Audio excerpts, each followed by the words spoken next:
This series is about metaphysics, broadly speaking, and I was wondering if you could tell us something that you find wonderful about metaphysics.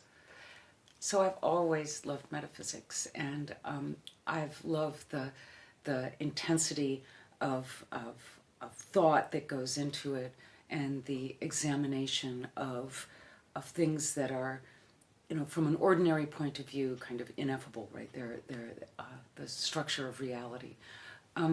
I think I came to metaphysics in an unusual way because I was brought up as a Christian Scientist, and Christian scientists have the belief that the material world is not real; it's all error, and all is mind, and all is God.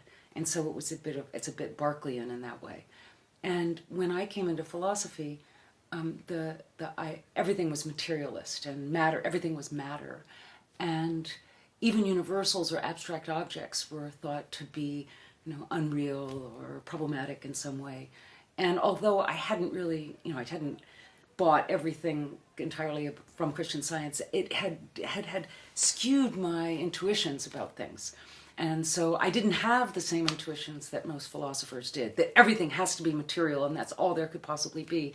And so I became fascinated in the problem of persistence through change because the material world was what was puzzling to me, right? How could it be that this material object, could persist through change? And so that's what I wrote my dissertation on.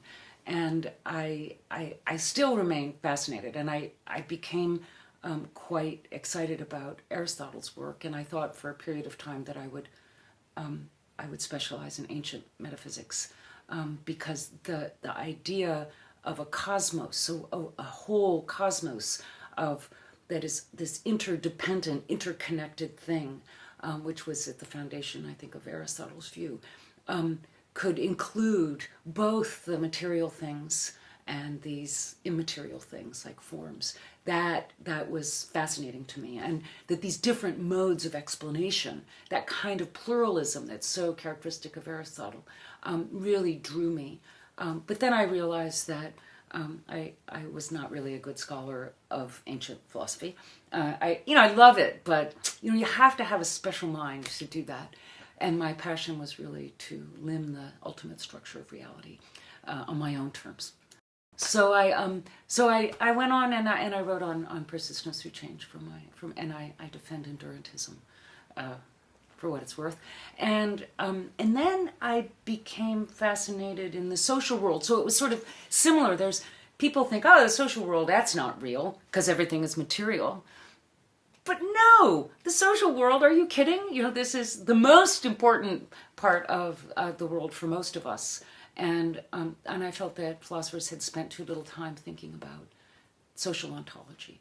So I became interested in social ontology. Is there something that you find problematic about how metaphysics is practiced at the moment? So I myself am eclectic. I draw on continental philosophy, I draw on analytic philosophy, I draw on interdisciplinary resources outside of philosophy, social theory, sociology, psychology, cognitive science. I'm someone who doesn't really like to dictate for others, the final methodology that all must use. And I think that there's much to be learned from many different ways of trying to understand the world and ourselves.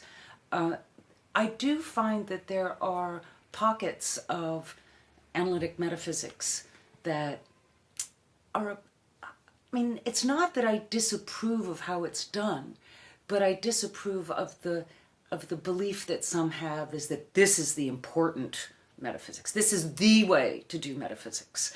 We're really the serious metaphysicians. And in fact, there's this whole idea about what is serious metaphysics. I'm like, really? I'm sorry, but you don't get to call yourself the serious metaphysicians as if the rest of us aren't really serious metaphysicians. So I don't mind the way of doing metaphysics. What I mind is the kind of, sense of authority that comes along with certain ways of doing metaphysics.